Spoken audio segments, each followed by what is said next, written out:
is, for my money, Mike, the most well-rounded fighter in this division, a true mixed martial artist at his core, and he believes he'll have a lot of advantages in this matchup tonight. Everyone talked about him being well-rounded. It's unbelievable to watch a guy that can do everything across the board at such a high level. Yeah, he's comfortable wherever the fight goes. Maybe he'll grapple tonight, maybe he'll strike. Makes him a hard guy to prepare for.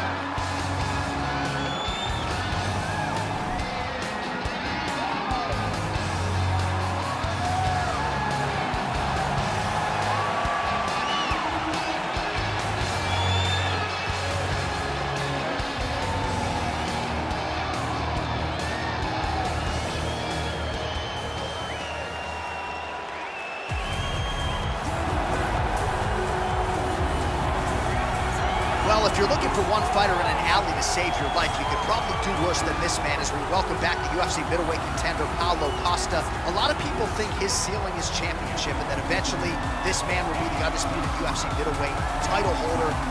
Seems to be a great stylistic matchup against a lot of these guys. He has power, he has speed, he has toughness, a chin that allows him to be aggressive. And when he's aggressive, he is at his athletic best. He is a total athletic freak, off the charts. And tonight, trying to prove to people that he is a force to be reckoned and truly one of, if not, the best middleweights in the world.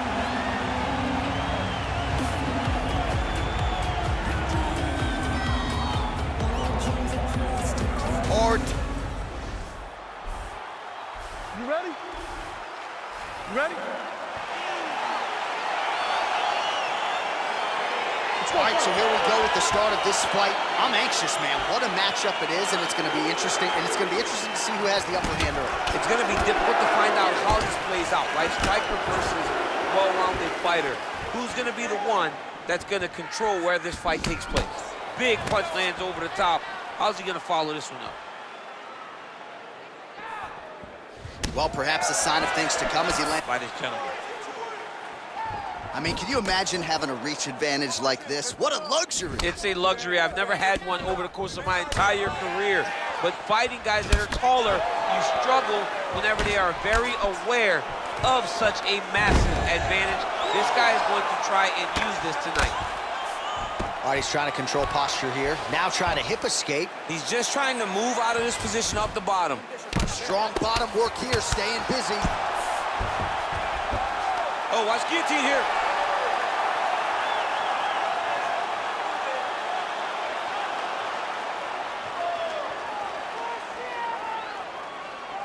Oh, he's stuck in the guillotine. And he's out. Crazy accuracy and efficiency with these ground and pound strikes here. And if you're the opponent, you got to intelligently defend or the referee's going to stop it. You got to defend. But you can see him now starting to gain posture, and the intensity at which he's throwing these ground strikes is starting to improve. It's starting to elevate because he knows that he can get the finish. All right, bottom fighter here, maybe looking to hip escape, DC. Oh, nice job to reverse position on the ground. It was bad, but now it's not so bad. What a fantastic sweep. Man, this is some serious ground and pound. He's trying to put this dude's head, like, through the canvas. He's one of the better ground and pound fighters we have in the entire UFC, and you're seeing why. So we pull up the numbers here. 28 total strikes have now landed for the powerful Paulo Costa. The hip toss as he takes him down. Now we'll see what he can do with it. Right into side control.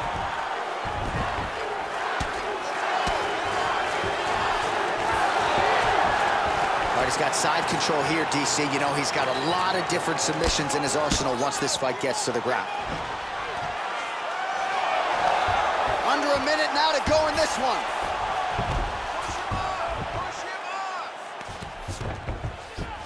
Oh, and he's back up again. Those get-ups have been there for him all night. I mean, he's cutting him down the sides with these beautiful leg kicks. Oh, nice double leg, yes. Guillotine attempt now. Looks as though he's got the neck.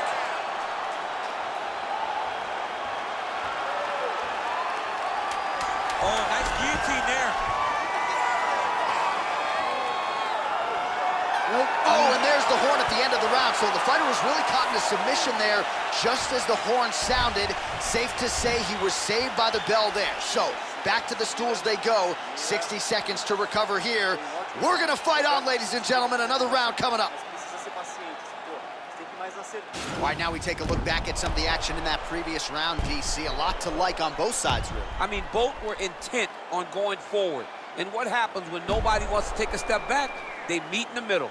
That's exactly what they did, and they both found success over the course of that round. All right, here we go. Round two. Paulo Costa. You ready? You ready? And Jared the Killer Gorilla Cannonier. He's throwing every part of himself into these big leg kicks. Well, he's been pretty accurate tonight. He's landed some significant strikes, but his corner's looking for him to mix it up a little bit more and just throw more volume. Because they don't see too much of a threat. This guy has to have confidence in knowing that when he extends his combinations, he's still... Quick level change now. He went single into a high crotch. Oh, he's taking this dude for a ride. Big slam takedown. That was beautiful. All right, half guard position here, DC. You have an extra hop in your step when you talk about fighters working out of this half guard. Oh, man. I like half guard as a top fighter. I understand half guard as a bottom fighter. Don't want to be there. It's right. Very dangerous. But... Oh, he's attacking guillotine.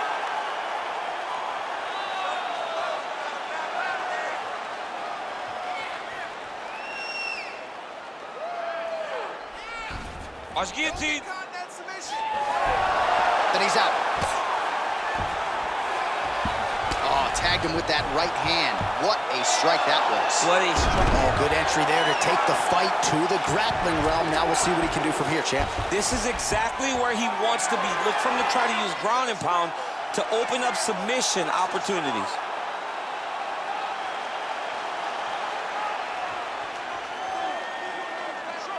He's attacking guillotine. Nicely done.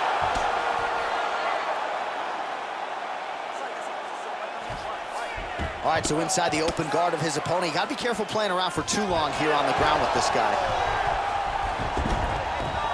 All right, operating inside the closed guard now.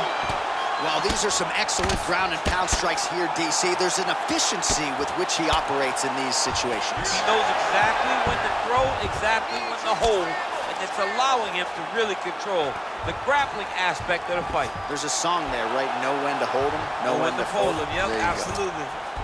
Working off of his back here. Looks like he may try to hip escape. Oh, nice job here staying busy off of his back. Nice offense from the bottom. So we call on the fight stats here unofficially. 49 total strikes have landed for the Killer Gorilla, Jared Cannonier. And landing with 67% accuracy. Pretty good against Paulo Costa.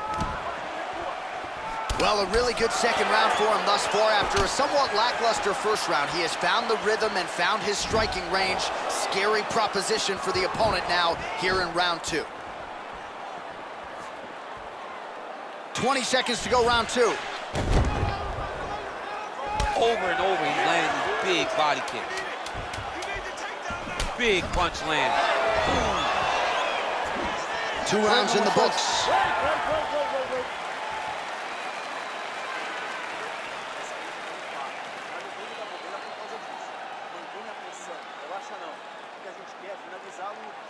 All right, now we check out some of the action from that previous round, DC. How about the display of striking? Just high level. I mean, you would think that we're watching a K1 level kickboxing match opposed to being in the UFC. Both displayed great technical skills, unbelievable striking.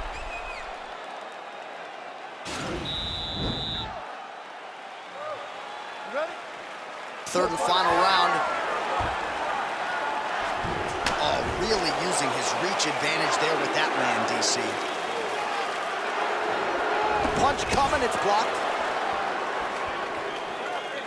Ooh, what a punch. Just misses there with the left. Leg kick.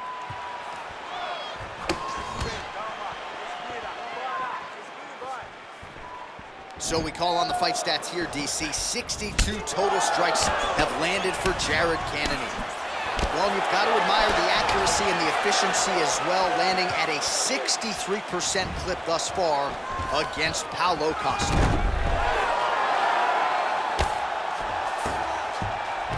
All All right, well, both fighters pretty comfortable on the ground, DC, but you got to be very careful hanging out here for too long if you're his opponent. All right, so he postures up here and now figures to rain down some ground strikes. Yeah, the ground and pound will be aplenty from this position. All right, he's very comfortable fighting off his back, DC. Now looks like he's trying to hip escape. Yeah, he's trying to hip escape or maybe look for a Kimura here. Close guard. All right, half guard now. Not a fighter you want in half guard against you. For the bottom fighter, what does he need to do? He needs to secure his underhook. He's got to be fighting for underhook. One of the most key things you can do as a bottom fighter stuck in half guard is try to frame. You frame and push your opponent away from you. By pushing him away from you, he will then want to come back into you. Right. It's like when I push you back, you want to go forward. So as he comes forward, hand goes off the face, let it slip into an underhook, build up to your elbow, then go chase your single leg. This is high-level grappling, John, from a Brazilian Jiu-Jitsu black belt named Daniel Cormier. Oh, spinning back fist. He didn't telegraph that one at all. Whoa! Oh, he's hurt bad. Oh! Oh!